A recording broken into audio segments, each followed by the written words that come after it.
Scottish reggae band has just informed us, the high and the mighty, they are heading for a fall. And one of the reasons they're heading for a fall is because they're not creative. They're devious, they're manipulative, but they're not creative.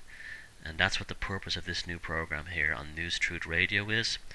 Hi, I'm Thomas Sheridan, and for the next hour, 90 minutes, whatever, I'm going to be your host of this program called Creative Intentions. And the reason behind this program is we're going to try and find a way to use creativity and our personal power as people in order to change reality. Now, we're not going to change the world by writing a song about it. Now, we can help, but we're not going to write a song to change the world by painting a picture about it.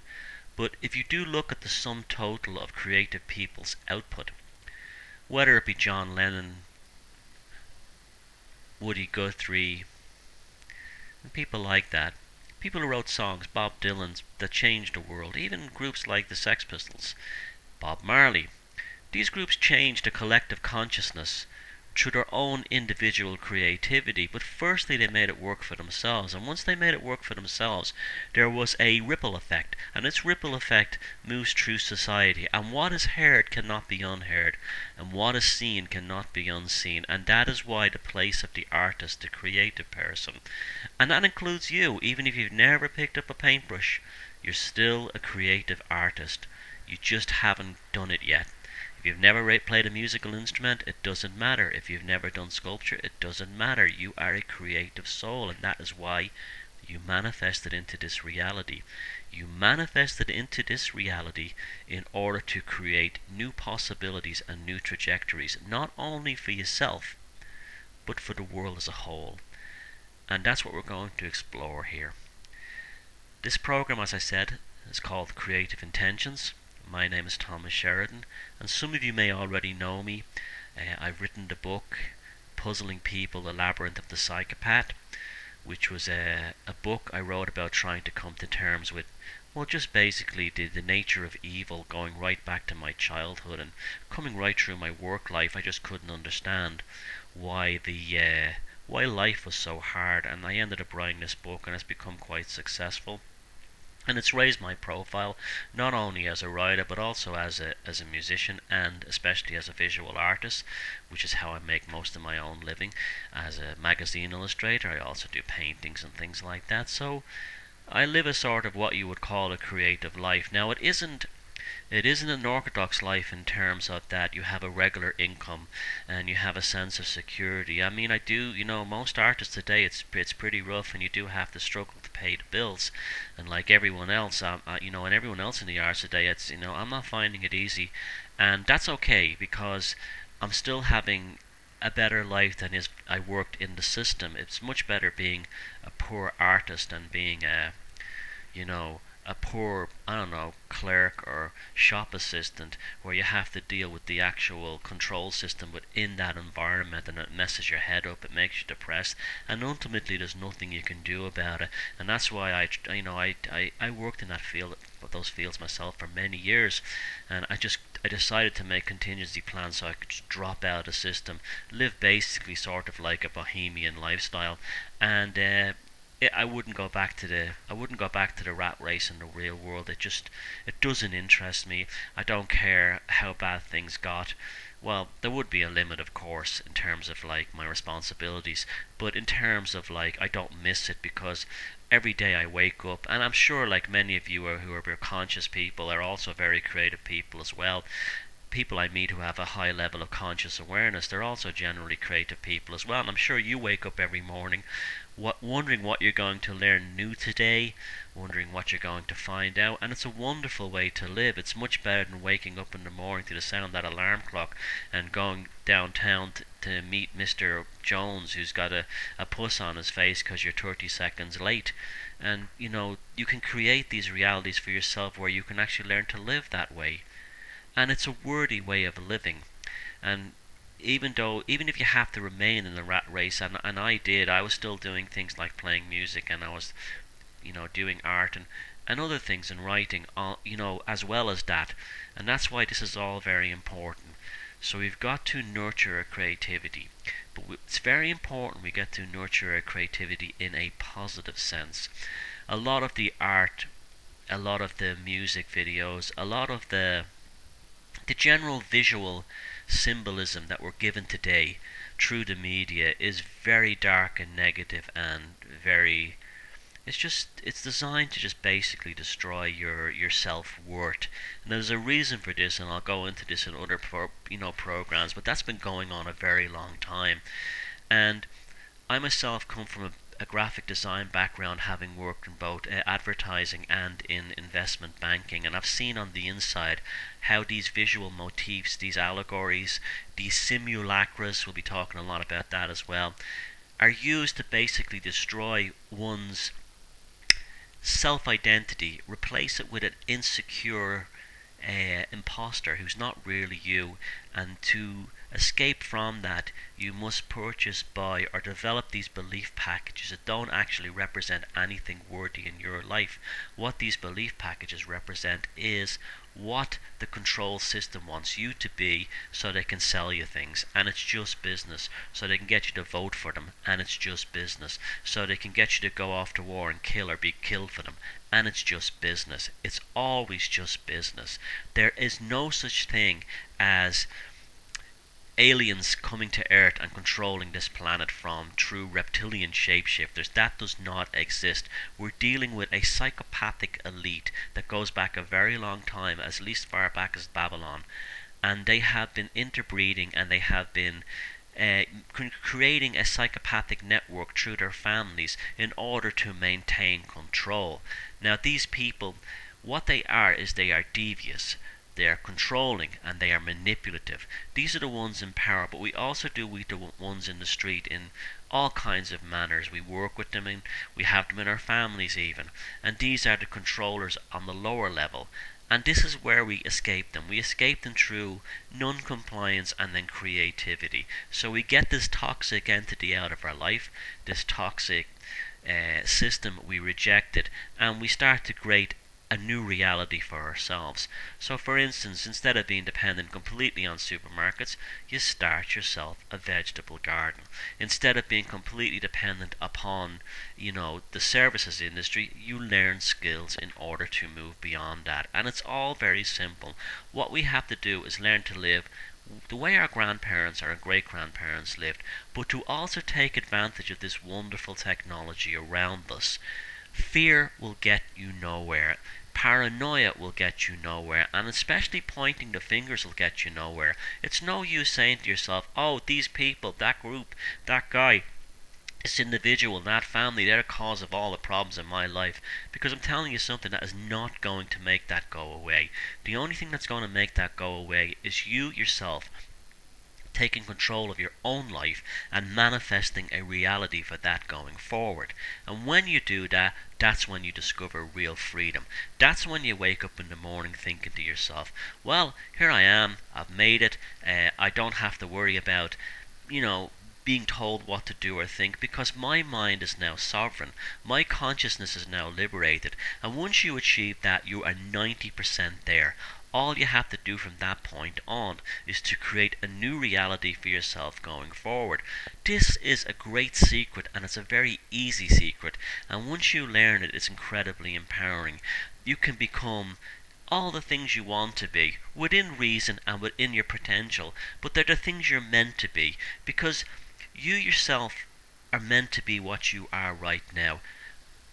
However, if what you are right now is a negative thing, that's not because you yourself are at fault. It's because you have bought into the negative influences put into your head by media and mass marketing, from advertising and commercial interest.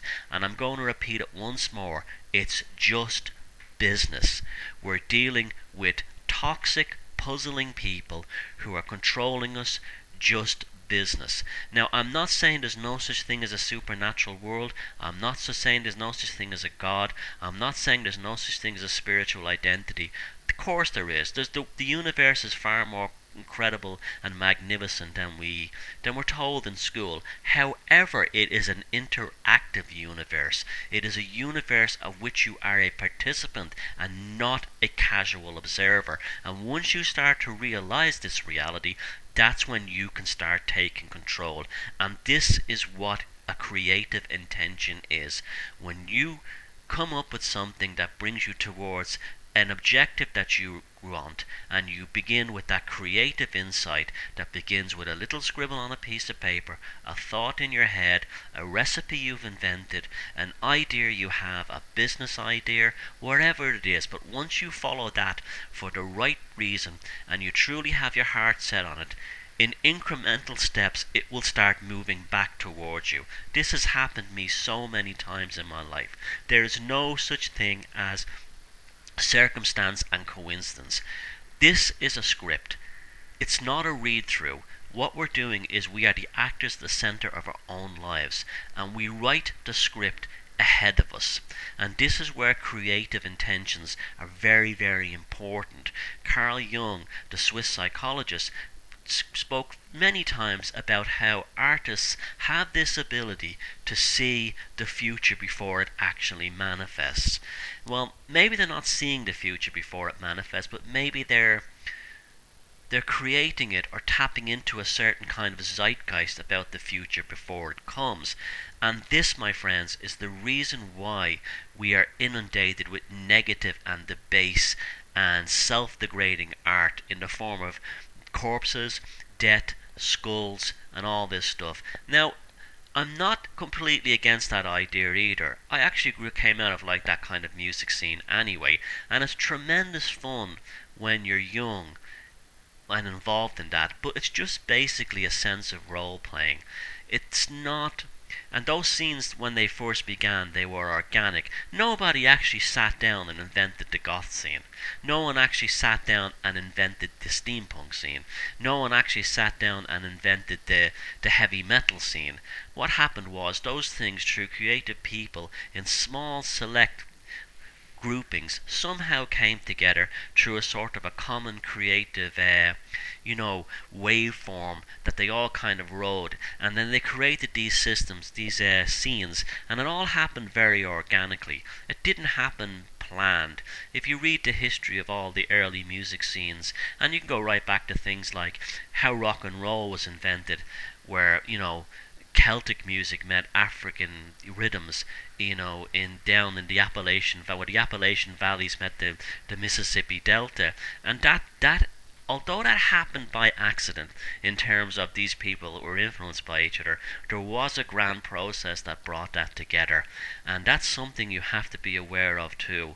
There is a sort of if you think in terms of your life in the universe in two ways. A good way I like to think of it is the way a wave is transmitted through a carrier signal. You have a carrier signal that holds a frequency of, say, a radio station that's being broadcast, and inside the carrier wave is the frequency of the song being or the speech being transmitted. Well, your life is inside the carrier wave. The carrier wave is what we would call the cosmic forces, the universal overarching intelligence, and in the middle you are the wave.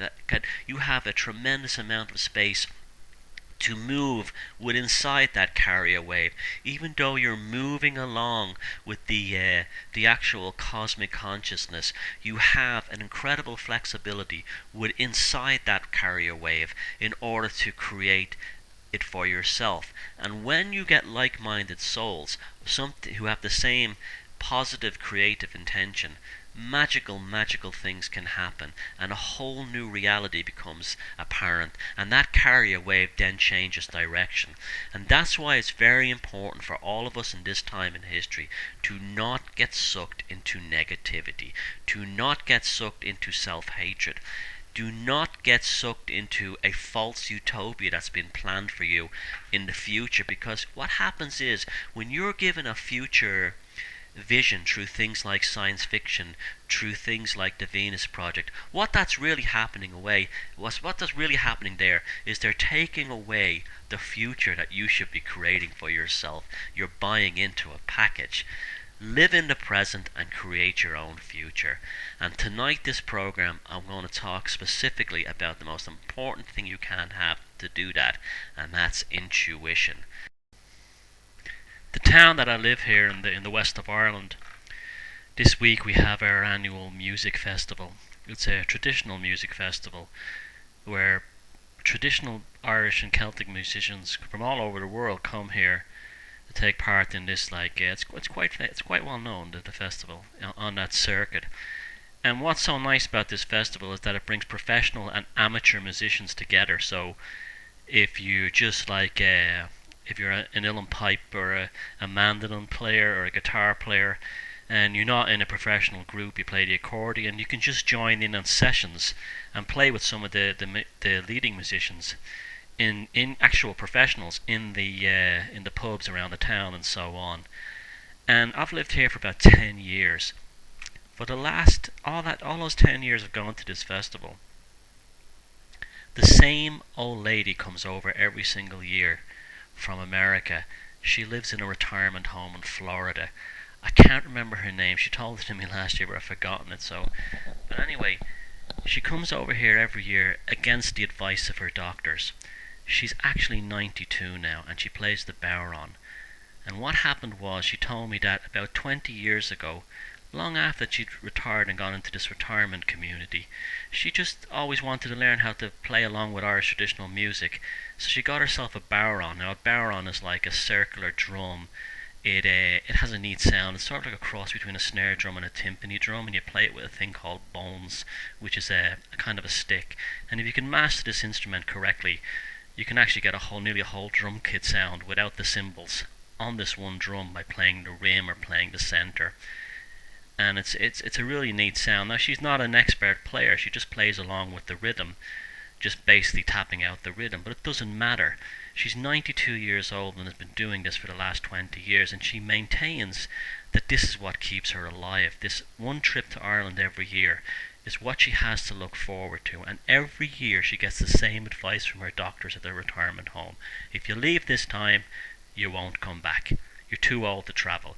And then she comes over, she plays the traditional music, bangs her little bodhrán in the pubs, and at the end of the week she goes back feeling a year younger than when she left. And she told me that she's seen them all come and go. They go to the retirement home, they sit in front of the TV, they play board games, they do the little retirement community things with other old people. And she says they all drop dead within a couple of years. She said that she's literally seen hundreds of them come and go while she was there, and she's the only one still alive. And it's this need to play live traditional music every year that keeps her going. And again, she does it against the advice of her doctors. Now, what does that tell you? That's because her intuition told her. Her intuition told her that she should do this. The doctors told her she shouldn't do it. The social pressure said she shouldn't do it. And she even had people making fun of her, people who are now long dead in a retirement home in Florida, telling her she shouldn't do it. But she does it, and she's still alive because of it, and she has a great time, and she meets new young people every year. She's around young people, and she has 1 week a year where she isn't around the elderly and the socially acceptable geriatrics in her little retirement community, when we all get old eventually.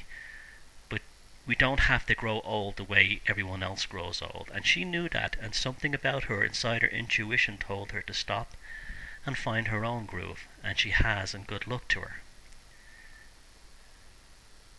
Now, intuition comes to us in many ways.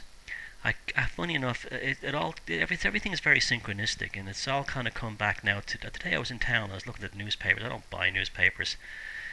Basically have the most lowest opinion possible of newspaper journalists. I'm sure there's a couple of decent ones out there, but with the recent revelations we've had regarding the news of the world and what many journalists are actually like, what kind of personality types attracted to the field of newspaper journalism, is one of the reasons I don't buy it.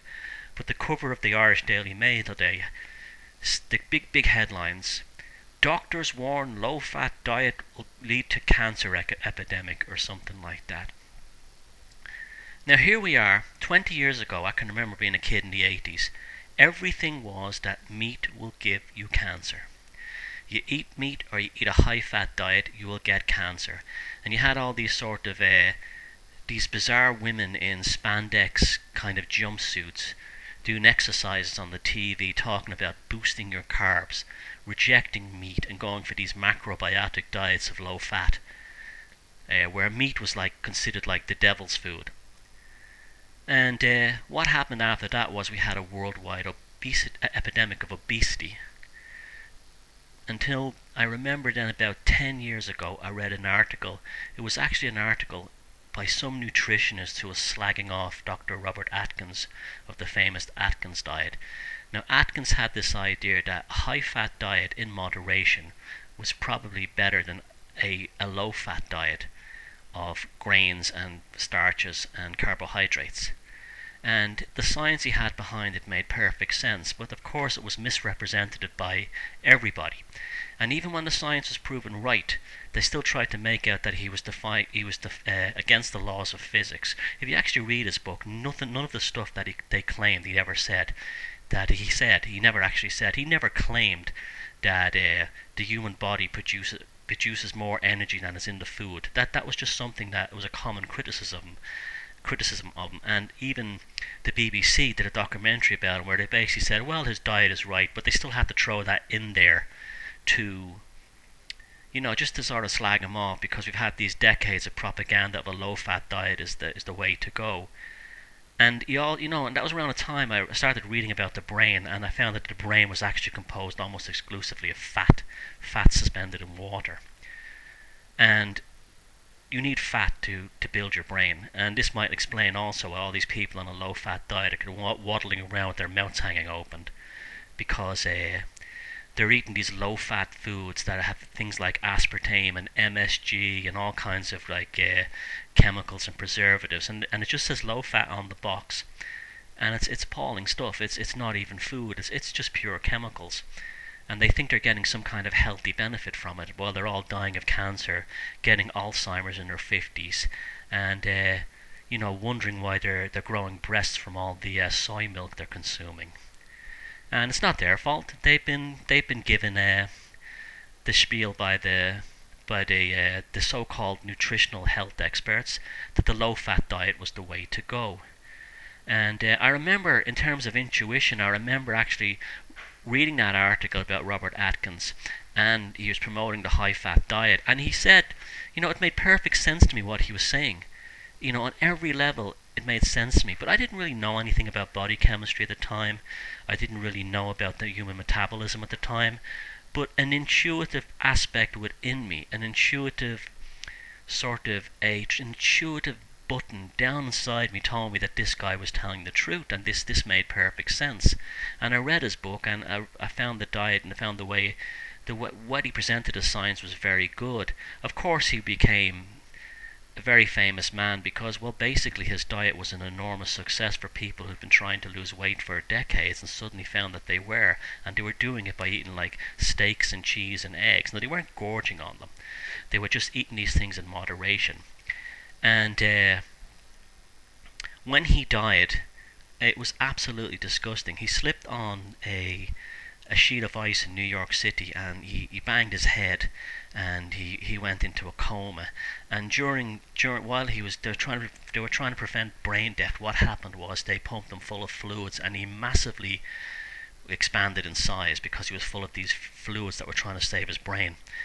They were all over his body, and he was also a very, very, very tall man. So at the moment of his death, he was hundreds of pounds overweight. And the disgusting journalists who were working for the pharmaceutical industry and for the healthcare industry, who called themselves independent journalists, as well as so many doctors and nutritionists, they were dancing on his grave in the most disgusting manner. It was pure necrophilia.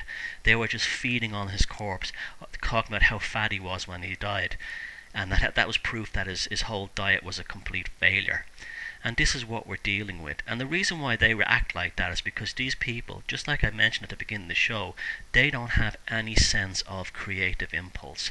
They can't think outside the box, so they need someone to do their thinking for them.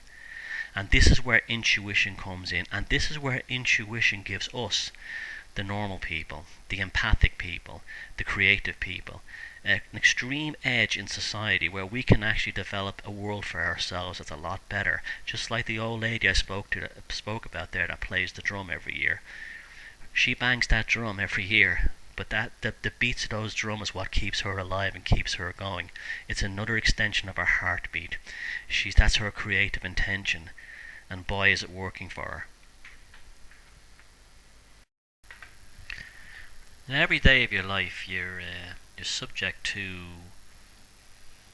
programming and influence and terms, phrases, symbols, you name it. All kinds of visual, linguistic, and musical effects and imagery that impacts on your subconscious to a far greater degree than you actually realize, but it is a real thing.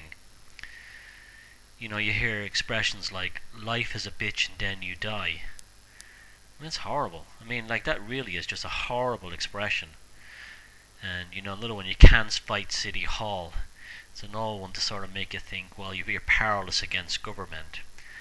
And and shit happens. It's another one. Oh, shit just happens. And these are really negative, and they're disempowering terms that you use. And how many times a day, during your life, when you've heard one of the above expressions, in the course of an average week, it's possible to hear, them all, or similar negative statements from others around you. And you have to ask yourself, well, what's the purpose of these comments? And how many times have you looked back on your own life and thought to yourself, if only I'd have made this choice, or if only I'd made that choice, or, what the hell was I thinking back then? Well, the last statement, what was I thinking back then? That's what really says it all, because you were thinking and you weren't feeling. And this is where intuition comes in. This lack of understanding, or, the underutilizing of your own sense of feeling or inner knowing, what Carl Jung called the participation mystique. In relation to all the situations, the people, the places, and the things in your lifetime on this planet is the underlying reason why City Hall wins and why shit happens. The thinking part of you went along with all this, while the feeling part, the intuitive part, was suppressed.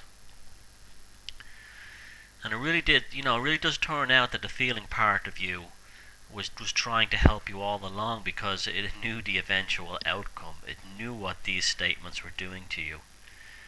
It knows everything, it saw the future, and it tried to warn you in advance. When you look back and think about it, you do find that it was trying to warn you in advance, and it was your higher self talking to you.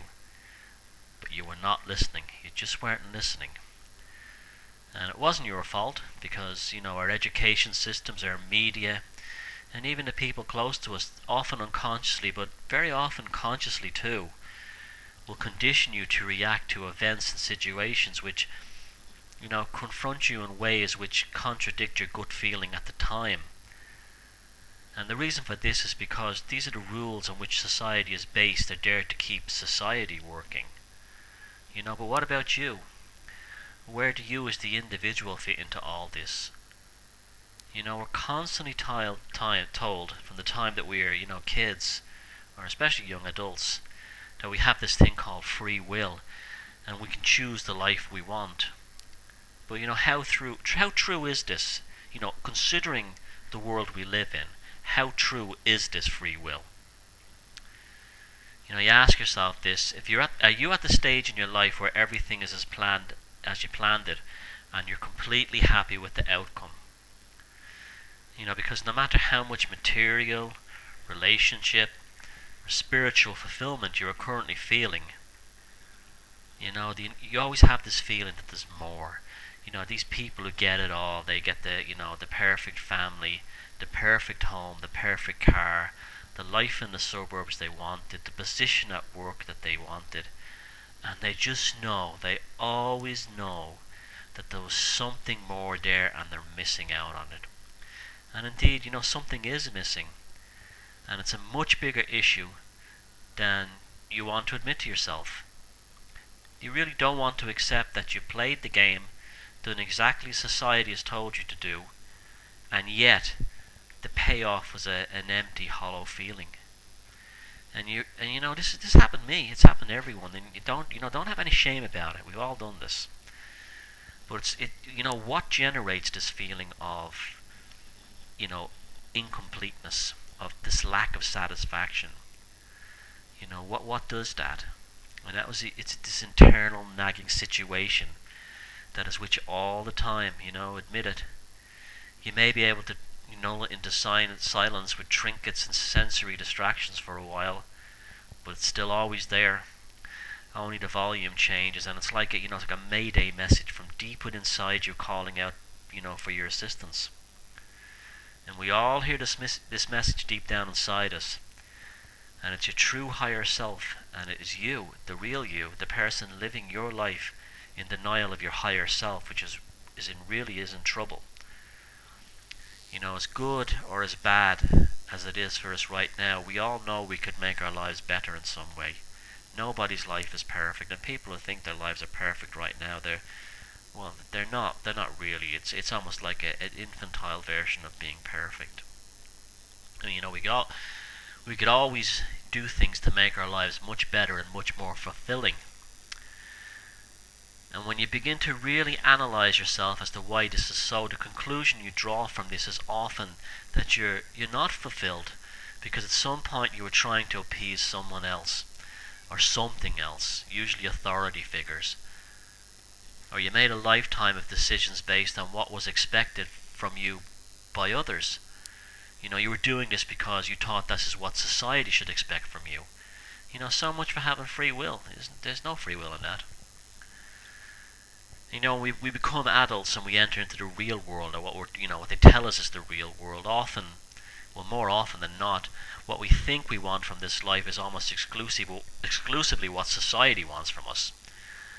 From our careers, our relationships, to even how we spend our leisure time.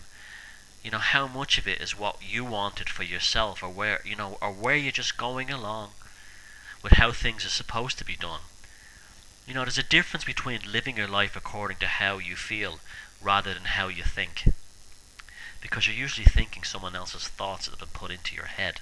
Often what you think is the right thing to do is actually what someone or something else has conditioned you to think is the right thing to do. How much of your life have you gone through thinking to yourself how you felt different from others? This is actually quite common for most people. Although many people, I don't know how it is today in the sort of the Ritalin age and the Prozac age, but a lot of people, the majority of people just don't feel right in themselves. They do feel like outsiders. Now they may nullify this by getting drunk and hanging out at the pub and stuff like that, but even the ones who seem to fit in the most, if you were to actually get into their inner psyche, you'd find out that they don't feel fit. They don't feel like they fit in, and they do still feel like outsiders. But they're playing the game to get along in life, or just to keep the peace at home or at work. And when you realize this, suddenly the difference between living a life trapped in a persona versus experience a life in control of your own destiny and dreams becomes very, very apparent. And that's because you've been at war with your own feelings and desires in order to fit in and play the game. But it doesn't have to be that way. The good news is you can all change this. Now that doesn't mean you should walk out on on everyone you know and go live in a cave in Tibet and discard your responsibilities to others. And it doesn't mean not paying your gas bill anymore. For no reason, just because you don't think you shouldn't, without any kind of contingency plan to cook or to heat your home.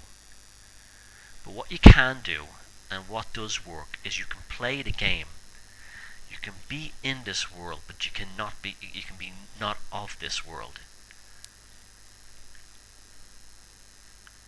You can be an active participant in the creation of your own reality, rather than going along with the reality that's handed to you. And you're not being subjected to society's rules and whims, the ones that make you feel bad. Just just doing it to get along. You can manifest the outcomes of what you desire, and by extension improve your own life immensely, and those others around you who you love, because this stuff spreads. This stuff spreads. It's like a beautiful virus that spreads. If you're living a good, healthy life, it really, when I'm talking about healthy, I'm talking about an emotionally, psychologically healthy life, as best as you can. People will find it very, very appealing about you. And this program is about intuition, but this is where it all comes from. We have to follow the intuition and do what follow our good feeling. And we all need to embark on a journey, to this amazing place, the chances that we've never been before, many of us. And that place, the destination, the journey back is to the real you. You'll discover that there's nothing in life is ever an accident, that everything happens for a reason, and even if there are painful twists and turns along the way, that has always been on the agenda. I spent half my life essentially like as a deer caught in the headlights when I think back on my own, the headlights of society, when I look back on my own life. From the time I was a kid, a teenager especially, the world made absolutely no sense to me. I couldn't get what there's wars, racism, we had sectarianism in Ireland, domestic violence, addictions especially. I never understood why so many people were addicted to drinking and things like that. And just the endless negativity. Everyone, all the newspapers were always miserable, and it's the same everywhere. And it's never a reflection of what a human being is supposed to be. Anywhere you go. I've been all over, and the average, the overwhelming majority of people I encounter, they're decent-natured folk. They just want an easy life, and they've no desire to harm others. And yet, on the other hand, when you pick up a newspaper or switch on the TV, you see nothing but the reverse. They love pushing misery and negativity into our faces. And it's not because of this whole thing that like bad news sells, or the only news is bad news. This is specifically done to destroy us, to wreck our personal security, so we become more dependent upon the psychopathic institutions who've taken control of our lives. And what that tells you is that the society that generates this and your internal human spirit, they're not in sync. And I discovered that, and then, like so many of us, I'm sure many of us reading this, listening to this program, you begin your own private journey of self-discovery, and you have to kind of at one point walk away from respectable society and quote-unquote respectable society, and decide to live a more creative and uninhibited life. And I did this, and as a result I lifted my emotional frequency to higher levels, and the world really did transform into a different place. Now, it's not always easy, but like all the best things in life, it's worth suffering for. Everything, I can remember everything around me was suddenly new and open to reinterpretation and examination.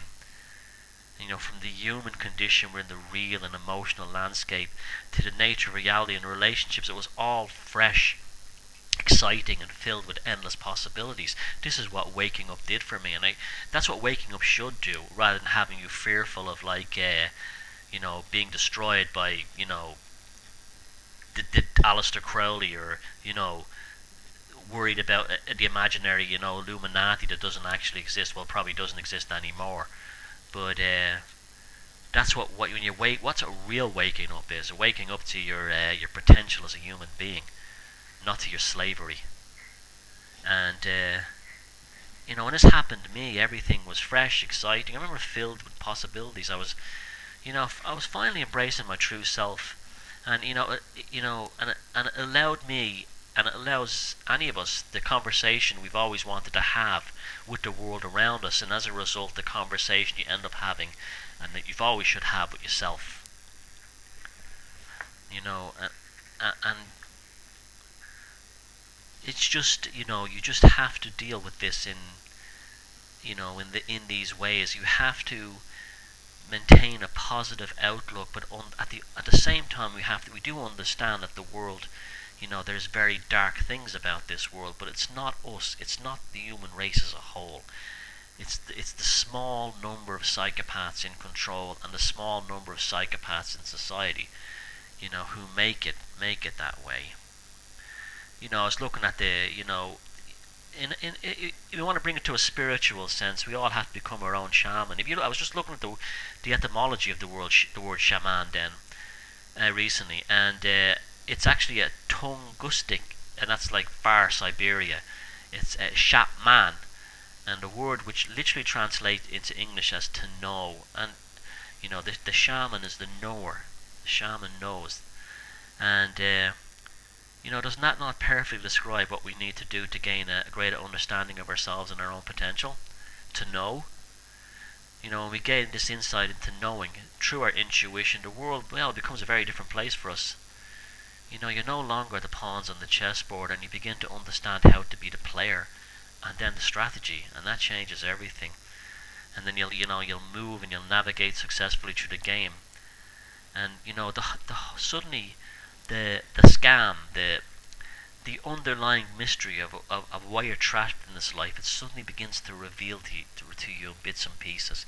It can be very confusing at first, and you get assaulted with all kinds of information from all sides. But you start to see it, and you start to realize that it's reality is malleable. Things start happening for you. You start to become acutely aware that the person looking back at you in the mirror, this sort of social mask, this social identity you have, it's really just an illusion. It's sort of like a hologram, a political, education, corporate induced hologram that the everyday world made, created for you to delude yourself into believing that that's who you are, that hologram. But when you express that, when you embrace that expression of yourself, that knowing, that shamanic understanding of to know, then you become fully aware of how, to use this earthbound current manifestation, of ourselves to degrees which you could have never imagined before. And this is where this creativity spawns out of ourselves.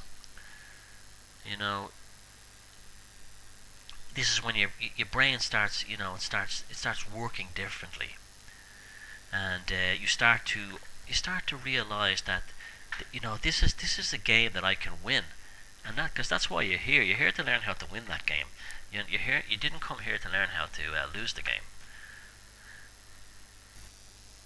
And this change, this sense of knowing, this sense of intuition, it's not a product of the materialist landscape or the reductionist world. It just doesn't come from there.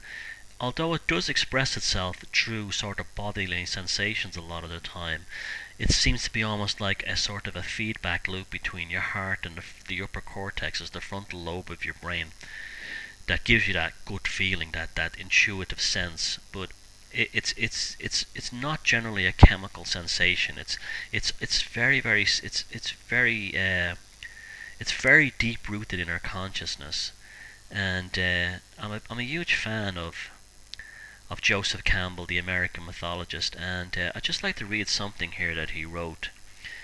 And he said, "How in the contemporary period can we evoke the imagery that communicates the most profound and most richly developed sense of experiencing life?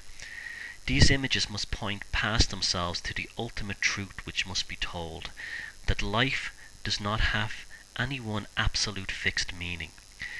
These images must point past all meanings given, beyond all definition and relationships, to that really ineffable mystery that is just the existence, the being of ourselves and of our world. If we give that mystery an exact meaning, we diminish the experience of its real depth. But when a poet carries the mind into the context of meaning and then pitches it past those, one knows that marvelous rapture that comes from going past all categories of definition. Here we sense the function of metaphor that allows us to make a journey which we could not otherwise make, past all categories of definition." And Joseph Campbell, he believed that all spirituality was a sense for universal unknown force, which from everything came, in which everything currently exists, and which into everything will eventually return to. And his search is ultimately towards the unknowable, because it has existed from a time before humans evolved, with our language and our knowledge. So this basic driving force cannot be solely expressed, in just words or pictures, or even in, our everyday behavior and our self-identity. It's best referred to, today, and has been for a very long time, since the time of the shamanic origins and way back before that. It's usually best demonstrated to us in our current understanding of the human condition through what we would call spirituality, and particularly spiritual rituals. Art as well, and stories which use metaphors which are embedded in various legends. That's extremely important. And specifically, there's great wisdom and understanding within children's nursery rhymes. And that's why you shouldn't just give them to your kids and read them to your kids. There's a real understanding there that you have to develop with them. And these metaphors, they're embedded with legends, deities, and objects of spirituality we see in the world. And what Aleister Crowley called the art, and the art is the original term used for creative magic. All those things I've just mentioned, spirituality in terms of rituals, art, creativity, language. Remember, language is the actual maker of reality. In the beginning was the Word. And you combine all these factors. You look at the Genesis myth in the Bible, right? Just mentioning, in the beginning there was the Word. That just reminded me of Genesis, right? The Genesis story in the Bible. It's not a literal description of actual events. Unless you're a fundamentalist Christian, that's your own business. But it's more of a story with a poetic, very poetic actually, and metaphorical meaning. And it should be examined for insights, like all metaphors and all myths. It should be examined for insights concerning the fundamental truths of our world and our existence. And therefore, art, myth, and spirituality, they're all bound up as together as these transcendental pathways towards fundamental truths of how the universe was created. And this is where intuition comes from. When we sense that something is not in sync with these universal truths, this is when our intuition tells us something is not going right, and we have to pay attention. And it's a process of transfiguration is then required to make new myths and art in order to bypass materialist dead ends. And that's why we have myth. That's why we have metaphor. Now, you could call that cheating, but it's not really. It's a complementary science.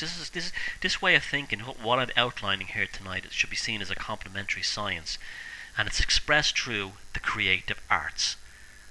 And the union of both within the material world, the creation of art, and our intuition, the unification of both within this world that we live in today, is justification alone for the artistic process. And that's why this program is called Creative Intentions.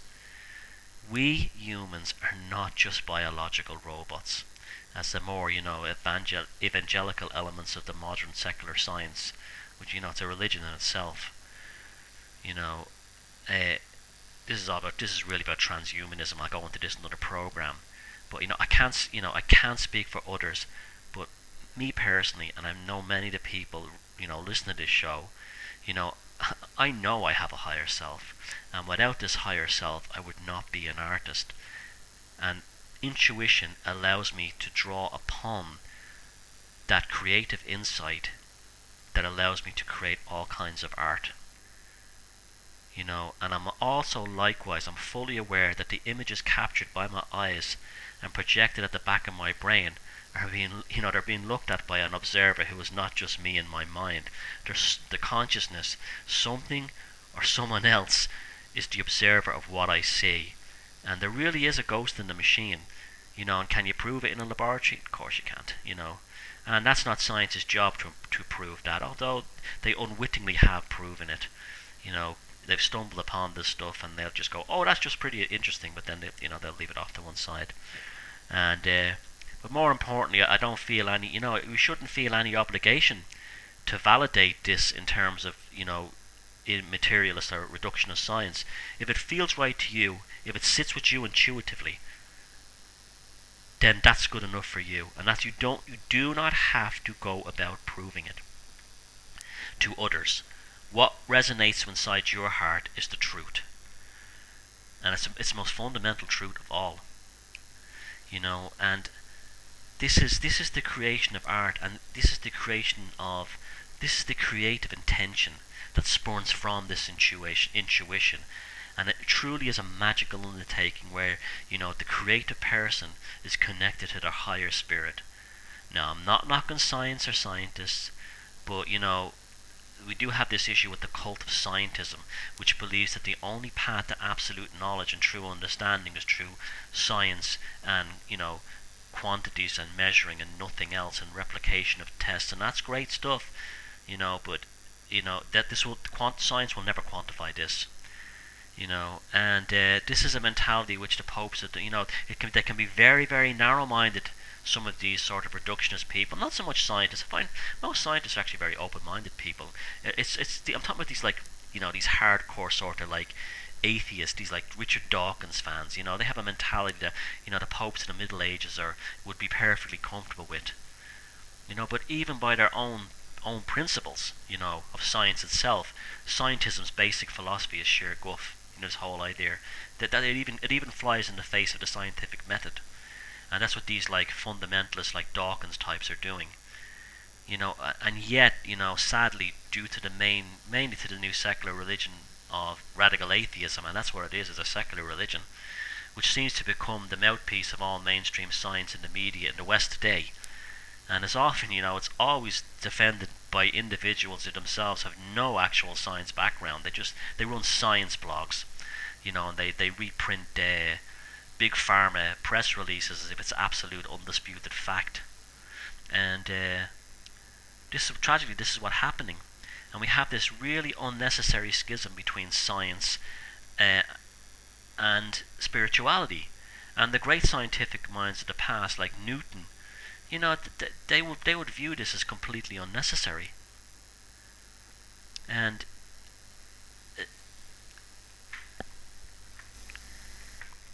this this gap between what we're told is reality, what we're told is quantifiable reductionist version of the universe, and the intuitive and creative feelings that we feel, it creates this is a schism here, and we miss out on so much. We miss out on our vision, and I'm not just talking about our visual vision, but our perception. Our perception of the world around us is damaged by it, and the wrong kinds of people are then controlling us. We're not following our intuition. We're being programmed, and we're being programmed by symbolism a lot of the time. And symbolism is a wonderful thing. If you can actually use symbolism in your own life, it can be tremendously empowering. And the use of symbolism, it's in religion, it's a universal phenomena, and it's it is common for religious practices to involve the creation of images and symbols to represent supernatural beings and ideas. But supernatural beings as themselves, they violate the principles of the material world, and it'll always be difficult in communicating and sharing supernatural concepts. And I'm talking about the higher levels of consciousness here. I'm not talking about aliens or shape-shifting reptilians. I'm talking about our higher sense of archetypal awareness through consciousness, which is the underlying process which drives the universe. It's the best way to actually to transmit those ideas is through art and through creativity, through things like mandalas, because and when you translate these supernatural ideas into the material form, supernatural concepts in of themselves become these motifs. They become easier to communicate and understand to others. And And it's science alone, just science by itself, will never explain why humans create art for that purpose, because the science generally works with the intuition switched off. And that's a sad thing, actually, because if you look at all the great scientific discoveries, they've usually happened. They've been eureka moments. There haven't been like teams working wearing white coats in the labs. They've been fellas in the bat, or cycling a bicycle. So science isn't the absolute way to describe the functionings of the society, why we have intuition and why we create. Now, psychology does a much better job, but it tends to get off the highway one exit too soon in explaining the instinctual trust of the creative process to begin with. Philosophy brings an even closer understanding, but again, it falls short. And though philosophy is not as dangerous as if you make a mistake in philosophy, it's just silly. If we make a mistake in religion, it's deadly. So philosophy is a harmless form of gaining insight. But ultimately, you want to gain a more holistic insight into the concept of art, intuition, creativity as this magical process, which serves a very real purpose in human development. We have to start looking towards myth and metaphor. And about a couple of years ago, I went to see an exhibition in Dublin in the Chester Beatty Library, which is a fantastic resource of manuscripts, particularly from India and the Islamic world. And I went to a lecture there, and they were showing this artwork from the Nat tradition. Now, the Nats live in India, and they began around the 8th century, and they were a heterodox Sindha tradition, which views looks upon the supreme absolute reality as the basis supporting all aspects and manifestations of consciousness. Now, what the basis of the Nat religion consists of is various systems of tantric yoga, which are aimed at the transubstantiation of the human body into a divine immortal form. So it's the path to enlightenment, and it's a very interesting religion, actually. And the term Nat is derived from the name of god Shiva, and it literally means Lord. So that's the origin of the term, the Nat tradition. It's Nath. And what really struck me about this group, while this professor from Washington D.C. who was talking about this art, what she was saying, she pointed up to one painting, and it was a panel. It was like a triptych of 3 images, and it really struck me. And it was the Nat creation story of the universe, and it's also a powerful metaphor for your artistic process, your creative trust, and your internal intuition leading towards these things. And the Nat creation story, it really drove home for me personally the concept of consciousness and creativity working in a symbiotic tandem with one another. And in the Nat creation myth, there are 3 stages of the absolute.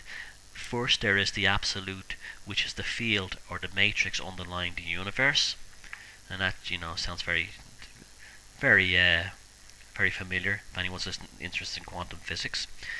And then the consciousness and matter were created out of the absolute.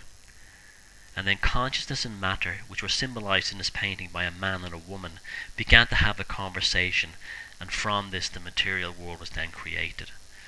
And I've seen these beautiful paintings from India from the 8th century and up into the Middle Ages, actually, which show the creation myth in the 3 squared panels of a man and a woman having a conversation. First the woman is created, then the man, the two of them have a conversation, and from that reality the material world is created.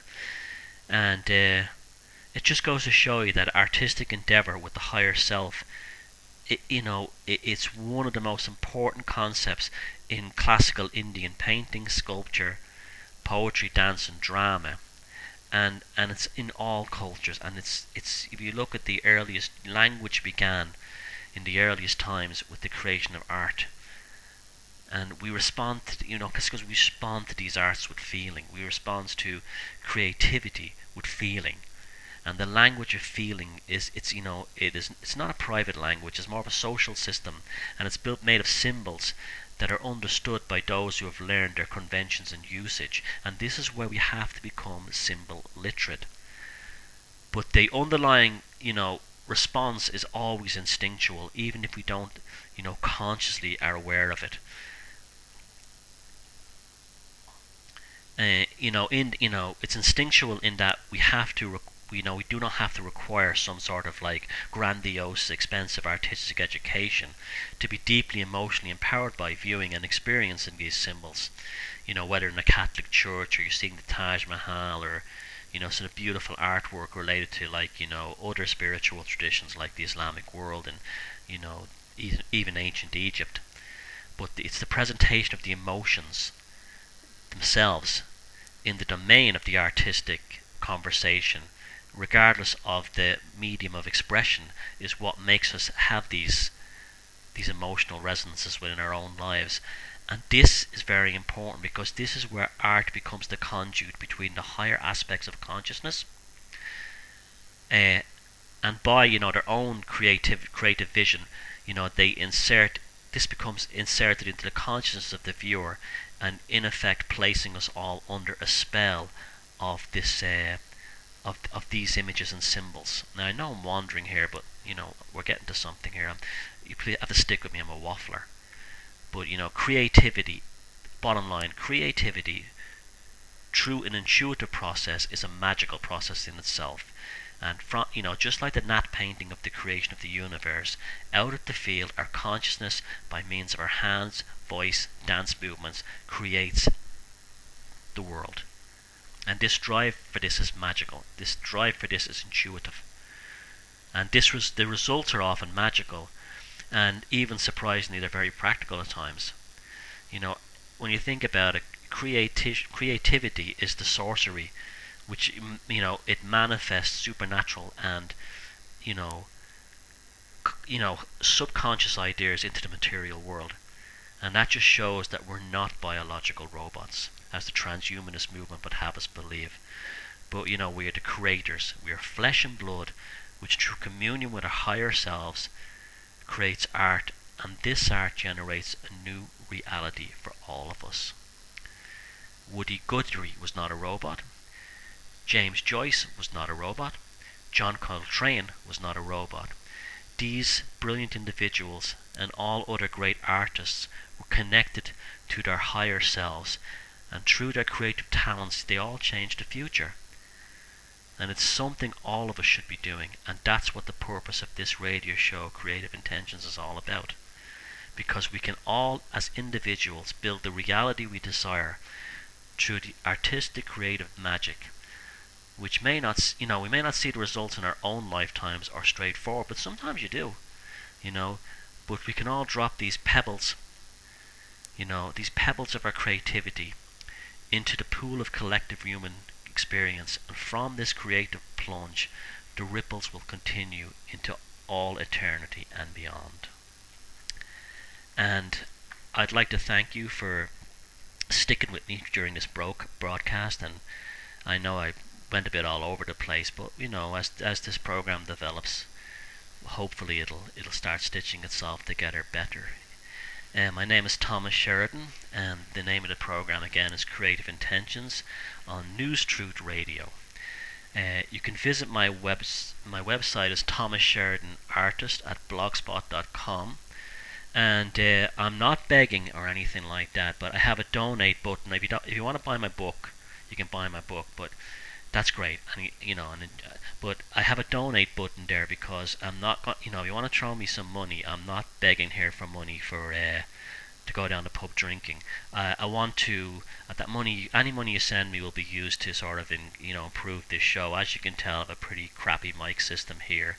My laptop is on its last legs. It was hacked into recently, and it's near the end of its life. And I want to get better equipment so I can present this show better, and on my other work better, get some decent video equipment, and hopefully spread these messages about further. So if you want to throw me a few euros, dollars, shekels, denarii, kroner, whatever you have, pounds in there, doesn't matter how small it is, it'll go towards improving this whole project here that we're working on.